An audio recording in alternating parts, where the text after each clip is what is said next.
मुस्लिम लड़कियों की पढ़ाई, ज़्यादा लड़कियां पढ़ाई नहीं कर पाती हैं। कई बहुत लड़कियों की पढ़ाई छूट जाती है, किसी के पैसों के चक्कर में, कोई की पढ़ने की ज़रूरत ही क्या है, ऐसे भी बोलते हैं बहुत से माँ बाप, और ड्रॉप आउट हो जाती हैं, पढ़ ही नहीं पाती। सोशल मीडिया पर देख सकती थी कि कौन सी पार्टी, कौन सी वो है जिसे मैं वोट दूं, जो क्या कर सकती हैं हमारे आगे आने वाले टाइम में, वो हमारे लिए क्या कर सकती हैं। जो चीज़ वो कर रही हैं कि हम ये करेंगे, वो करेंगे, क्या वो करेंगी? क्योंकि वो बोलते हैं लेकिन करते नहीं हैं। तो मैं ये सोचती समझकर फिर मैं वोट देने की सोचती कि मुझे किसे वोट देना चाहिए।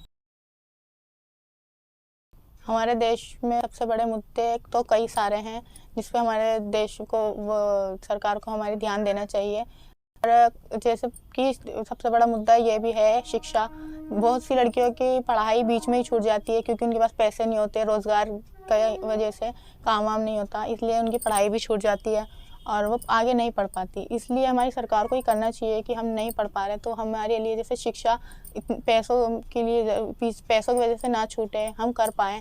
और क्या नाम है, जैसे कि मैं भी ओपन से कर रही हूँ, लेकिन मुझे नहीं पता कि मैं आगे कर सकती हूँ या नहीं। अभी तो हम कर रहे हैं, आगे अगर हमारे पास पैसे ना हो या फिर बहुत सी बातें आ सकती हैं, अब मैं ना कर पाऊँ, तो उसके लिए भी अगर सरकार कुछ करे जिससे हमें भी वो हो कि हम आगे तक पढ़ सकते हैं। अभी नई सरकार बनेगी, उन्हें कई चीज़ें, कई मुद्दे हैं जो फोकस करने चाहिए या हमारे लिए, उनके लिए काम करना चाहिए। यही नहीं कि अभी बोल रहे हैं और आगे ना करें, क्योंकि वो वोट लेने के बाद तो भूल ही जाते हैं कि उन्हें करना क्या है।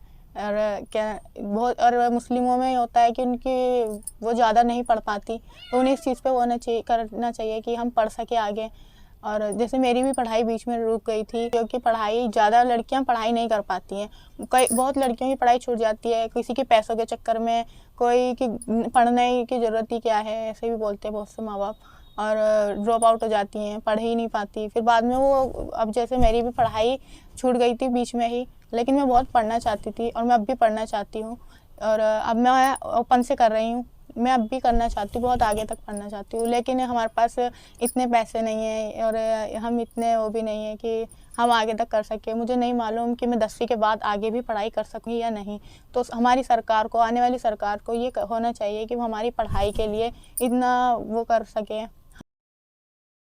अगर मुझे एक दिन के लिए प्राइम मिनिस्टर बना दिया जाए तो मैं, सबसे बड़ा मुद्दा जो है शिक्षा, उसको लेकर, जैसे शिक्षा बहुत महंगी, मतलब पैसे वैसे लगते हैं, वो करते हैं, तो मैं शिक्षा बढ़ा दूँगी कि सब जो इंसान पढ़ना चाहता है वो पढ़ सके।